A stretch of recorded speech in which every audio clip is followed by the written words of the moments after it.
Now, listen, you guys, Nicki Minaj is out there slaying the album list for 2023. Meanwhile, the Transformer is out there being accused or exposed for having a PR stunt that is basically scheduled for the beginning of August. We're also going to be talking about DJ Master's track list as well as Azealia Banks blaming Nicki Minaj for the misfortunes and mishaps of Ice Spice and Bongo 2's career. And these are some of the things that we are going to be talking about in this video. And just a disclaimer, you guys, I just took my medication for my migraine headache, so I'm feeling a little bit floaty. I'm floating around. So if you see me floating away from the subject, bear with me, okay? Literally bear with me. That being said, hello tea lovers and welcome to the tea blog. I trust you guys are doing well and I trust you are doing great. Personally, I am doing great, you guys. I am doing extremely amazing. And without further ado, let us dive straight into today's tea.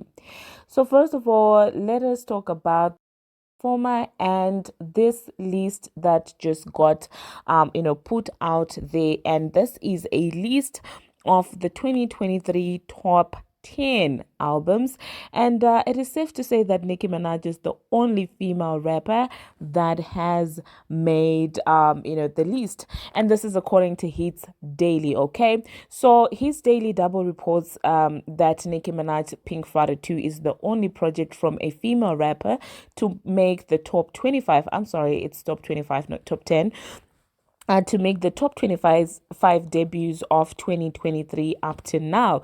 And she's the fifth rap album overall and joins Beyonce as the only other black woman on the list. Okay, that being said, I just want to say congratulations to Nicki Minaj for that. And I do think that, well, this is such a huge thing because when you look at it, only the only other rappers that are there, you've got Drake, Eminem, Future, and you also have Travis Scott, and her being the only female on that list really shows you how much powerful she is as a person and as an artist. I mean, we're not even going to mention about those sales that got taken away allegedly from her album. Even with them doing stunts like that, she's out there still writing and still doing her thing. And honestly, this is just testament to how who God bless, no man can curse. Okay, I will say that this is iconic because in that entire list, she's the only woman who has been actively blackballed as well.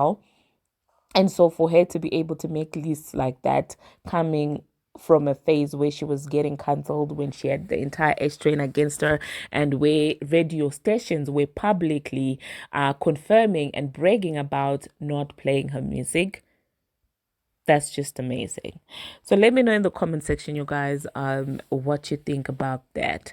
Now, still speaking about female rappers, it seems like the Transformer is being accused of she's basically being accused of a PR stunt. Okay, now there is a blind item that is claiming that, well, there is a PR stunt from the Transformer that is scheduled for the beginning of August. So it reads, a secret meeting about the Nip Tuck female rapper's album took place this week, and her bosses don't think her fans are motivated enough to keep it on the charts. All of the following things have happened since she made her first single and album: one Trump presidency, one election, one Biden presidency, another election. The panorama. Ice Spice graduated from high school. They shaded this. Oh my God. They said Ice Spice graduated from high school. Three Doja Cat albums, the start and end of Tekashi's 6ix9ine's career. Two Rihanna babies, two Dua Lipa albums, the start of and end of Marvel Phase 4.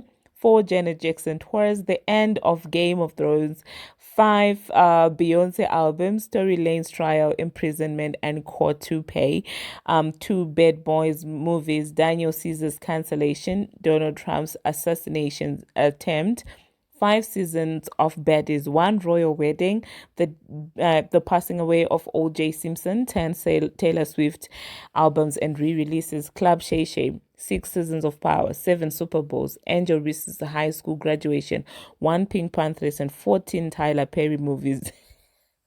No, who made this blind item? You guys know people are so shady. They're so shady and so creative with the shade. I love it. Okay, so they also said the people who signed her are embarrassed and the moles are talking.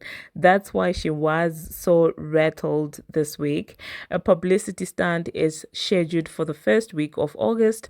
And then it was written Cardi B Invasion of Privacy 2018. So there you heard the people talking about the Transformer having a PR stunt scheduled. So all we've got to do is look out and see what's going to happen the beginning of August or the whole of August actually. And that being said, you guys, do I think that these PR stunts are going to help her in any way? I don't think so, but do I think that she's still going to go ahead and attempt to do these PR stunts? Absolutely. She doesn't learn. She still hasn't learned that, well, that entire PR rant that she went on against Joe Biden did not bring any attention to her music. If anything, people got tired of her before the song dropped. So people are just now blue ticking, the song. So yeah, let me know in the comment section what you think about that. And I also do recommend that, well, the Nicki Minaj supporters be on a blackout, because I've noticed that blackouts are more powerful than going back and forth with these people. I've seen it with the lines of Paprika Spice and Bongo 2. When the Nicki Minaj fans go on a blackout, I think that's when they are the most powerful, because that way they cannot use you for engagement. They cannot use you, to get into Nicki's algorithm and things like that. So I do hope the Bams observe a blackout during this woman's shenanigans, because you can tell that, well, by the way Joy is switching and things like that, they are really getting ready to release her album. But then again, it seems like it's going to be a tricky month for her, that specific month of August, because we do know that, well, that is when Sabrina is going to be, releasing her own project. So I don't know if she's going to be getting a free space, where she's not gonna be having any competition, because you had her talking about how everybody else is putting out work and it's difficult for people to stick. And I'm just like, if you're an artist and you are waiting for people to not release music so that you'll be able to go number one, is that not embarrassing? Like, seriously, what kind of an artist does that? Like, because when you look at it, throughout the year people are going to release music. Okay, so there's Taylor Swift, there's Ariana Grande, tomorrow it's going to be Nicki Minaj, the other day Beyonce, all Rihanna, all this person, all that person. So you're just not going to release music because you're trying to latch onto a moment that you feel your album will be able to do well on the charts. Now, this is the difference between people who love the craft and people who don't. We watched Nicki Minaj release an entire album in December, in Mariah Carey's month. During Mariah Carey's season, she did that. That's because she sees beyond the charts, but she's still able to top the charts. Oh my God, was that a bar? It wasn't. Anyway, let us move on to the next thing that we're going to talk about. We are going to talk about Ice Spice and Bongo 2's career. Now, Azealia Banks is out there being absurd, blaming Nicki Minaj for the falling off of, Bongo 2 and, of course, Ice Spice. I'm just like, what business does she have with that entire situation? Like, please. Literally. So this is what she had to say after Lottery Ticket spoke on the beef with Ice Spice. She said, "No, girls, please stop. You two are young bright talents who don't deserve to walk around with battle wounds because of Nicki Minaj's manipulation. This is a way of eliminating both of you as competition." And I wonder what this has anything to do, why the Latto and Ice Spice beef has got anything to do with Nicki Minaj. Like, what has she done in this entire situation? At this point, we might as well change the entire female rap genre as the Nicki Minaj genre, because anything that happens in that space, somehow it has to be Nicki Minaj, In one breath, you're calling her washed up and irrelevant in the female rap streets, but in another breath, you're bringing her into every silly argument that happens in female rap. Like, what does Nicki have to do with all of this? So Azealia Banks goes on to say that black girls work hard and against so many societal pressures, and often with the centrally pure sentiment of wanting to work to move our families into non-environmentally polluted areas, escape the manufactured poverty, food apartheid, unkept and dangerous neighborhoods our people come from. Oh wait, well, of course everybody wants to do that, but how is that Nicki Minaj's fault that people are not able to do that? Please leave the woman alone, okay? Leave the girl alone. We get it, but like, please. And then she goes on to praise a lottery ticket, encouraging her to use her name Latto in full, and doing all the usual Azealia Banks stuff, and expressing those ideologies of hers that sometimes don't even make sense. And I'm just like, Azealia, are you done clearing your rent? Do you now have a place to stay now that you're focused on this and these women that are not thinking about you? Do you now have, accommodation? Mind your chickens, okay, Azealia? Anyway, the next thing that we're gonna talk about Sosi Santana.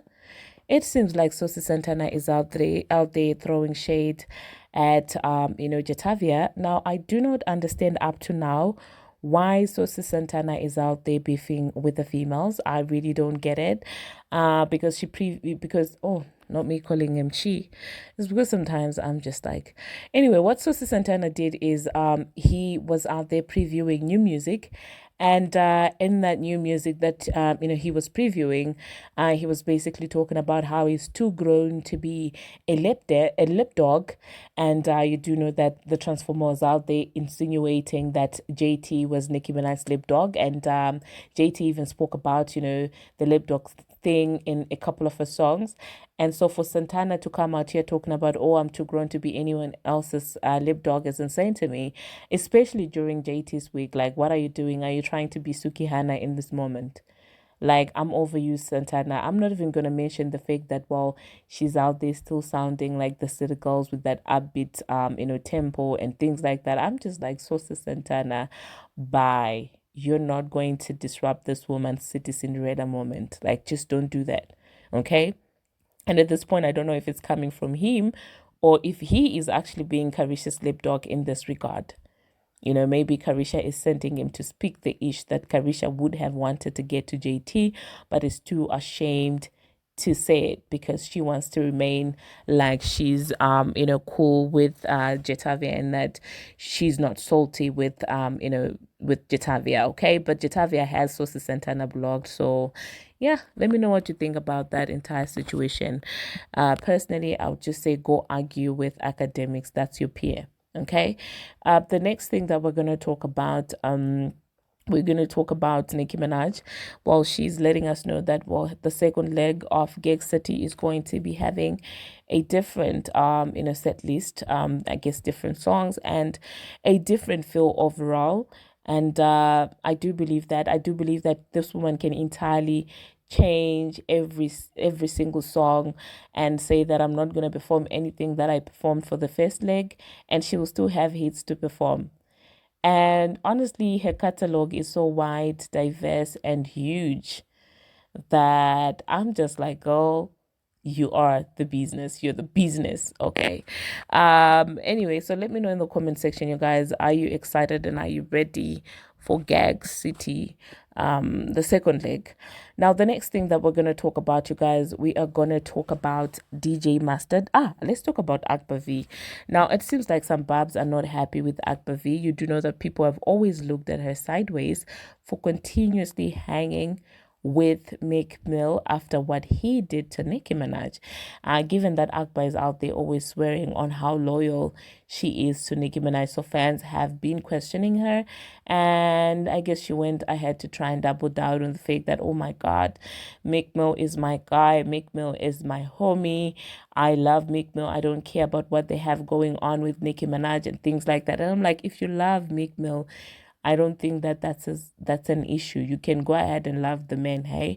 Just don't be getting in Nicki Minaj circles like you are, very super loyal to Nicki Minaj, because this man was allegedly accused of physical assault when it comes to Nicki Minaj. So if you're out there hanging with Nicki Minaj's abuser in the name of I knew him first before Nicki Minaj, don't be in the same breath professing your undying support and loyalty to Nicki Minaj, because that is just so weird. And the interesting thing is that Meek Mill does not even have the same energy that Akbar has when addressing their relationship. Meek Mill is not out there professing his undiluted, unlimited love and loyalty towards Akbar V. So it's kind of dad behavior to see her going out of her way, doing the most over a man who's not even paying her that much attention. Now, some people are even saying that, well, they are each other's sneaky links and things like that. And I'm like, do you even notice that right now you're talking about, oh, I'm so loyal to Meek, or Meek is my homeboy, or Meek is doing this. Meanwhile, Meek Mill is out there looking for Joe Biden. Yeah, he's looking for Joe Biden out there. And you're out there worried about professing your undying, undiluted, loyalty to him. Racing me, and I'm out here getting money. I'm out here working. I'm out here dream chasing. No Meek. I'm out here dream chasing no Meek Mills. Like, and I'm never gonna get in between Nicki and Meek. Even though I ain't been around Meek, but I ain't got no problem with Meek. I fuck with Meek. You know what I'm saying? Meek been my homeboy way before you know what I'm saying? Him and Nicki had whatever they got going on. That's first. Second, you been keep coming, reposting all this fake ass news. I'm gonna tell you something about me. I'm a real bitch, and anything I say, I can repeat it. I said, and let me tell you something. When I said that was not me on no audio, guess what? I tweeted it before. Cause I'm like, I ain't been on no phone, so racing me, and I'm out here getting money. You guys, the next thing that we're gonna talk about, we are going to talk about DJ Mustard. Yes, let us talk about DJ Mustard. So his track list for his upcoming album is out. And guys, when I tell you that it's nothing short of amazing, I'm not even exaggerating. It is so diverse when it comes to the artists that are there. I can tell that this is going to be such a wonderful album. It's called Faith of a Mustard Seed. And let me tell you, the first track has got Kirk Franklin. Speaking about Kirk Franklin, you guys, let me know what you think about him being a gospel artist, okay? Because Maverick City, okay, I'm going off tangent, but I'm just going to talk about it. So Maverick City is going to be performing in Africa, and Kirk is going to be part of the tour. And it seems like some Africans really do not feel like Kirk is gospel enough or is church enough. And they're beginning to say that, well, these guys are not being sent with the agenda, to save people, or with the agenda for the gospel mandate, that, well, they're being sent to lead people astray. Let me know what you think about Kirk Franklin being a gospel artist. It just came across my mind, okay? So yeah, there's gonna be that. And there's another track that's called Up Now, which has Luyachi, Blue Bucks Clan, and 42 Doug. And then you have Pressured Up, which has Schoolboy Q. And then you've got Quavo also, and Rob 49. You've got Travis Scott. Oh my God. And there's Ty Dolla $ign, Charlie Wilson. And there's going to be one with Boogie with the Hoodie and Blessed. And Roddy Ricch is there. Future and Ty Dolla $ign are going to be there as well. Ella Mai. Oh my God. It's going to be having Ella Mai as well. I love that. Kodak Black, Young Thug, and Lil Durk. I promise you, this is a very, very rich album in as far as the artists that are going to be there are concerned. I cannot wait for this one. Like, I honestly initially did not care to check for it, but after I saw the track list, I'm just like, I'm coming, okay? And I'm gonna be waiting, okay? So let me know what you think about Mustard on the Beat Hole. Mustard on the Beat Horse, playlist, album list. Oh my God, here the medication goes. Even the editing, you guys, you just gonna have to work with what I managed to do, because it's hectic, okay? So yeah, that's that about today, you guys. Let me know in the comment section what you think about everything that we have spoken about. Where am I? Now, like, I sound like Nicki Minaj on station head when she goes like, so, Babs, you know how slow she is, and she's like, "Go, please. What do you want to say? What are you saying? Just say it." I feel like that's how I've been sounding throughout this entire video, but you guys get what's happening. It's the migraine medication. And so thank you for watching. Do not forget to subscribe. And if you're new here on a normal day, I'm highly energetic. I am highly You know, not powerful. I'm active and things like that, but today is just one of those days. So yeah, until my next one. See you. Cardi B. Here's a new blind item that is allegedly about Cardi B and just how much has happened since her album Invasion of Privacy came out, and how she has a publicity stunt planned for August to get some attention because the album is not staying on the charts. A secret meeting about the Nip Tuck female rapper's album took place this week, and her bosses don't think her fans are motivated enough to keep it on the charts. All of the following things have happened since she made her first single and her album: one Trump presidency, one election, one Biden presidency, another election, COVID-19, Ice Spice graduated from high school, 3 Doja Cat albums, the start and end of Tekashi 6ix9ine's career, 2 Rihanna babies, 2 Dua Lipa albums, the start and end of Marvel Phase 4, 4 Janet Jackson tours, the end of Game of Thrones, 5 Beyonce albums, Tory Lanez trial, imprisonment, and court to pay. 2 Bad Boys movies, Daniel Caesar's cancellation, Donald Trump's assassination attempt, 5 seasons of Baddies, 1 royal wedding, the death of O.J. Simpson, 10 Taylor Swift albums and re-releases, Club Shay Shay, 6 seasons of Power, 7 Super Bowls, Angel Reese's high school graduation, 1 Pink Panthers, and 14 Tyler Perry movies. The people who signed her are embarrassed and the moles are talking. That's why she was so rattled this week. A publicity stunt is scheduled for the first week of August. And again, this is allegedly Cardi B and Invasion of Privacy, which came out in 2018. Here's a new blind item that is allegedly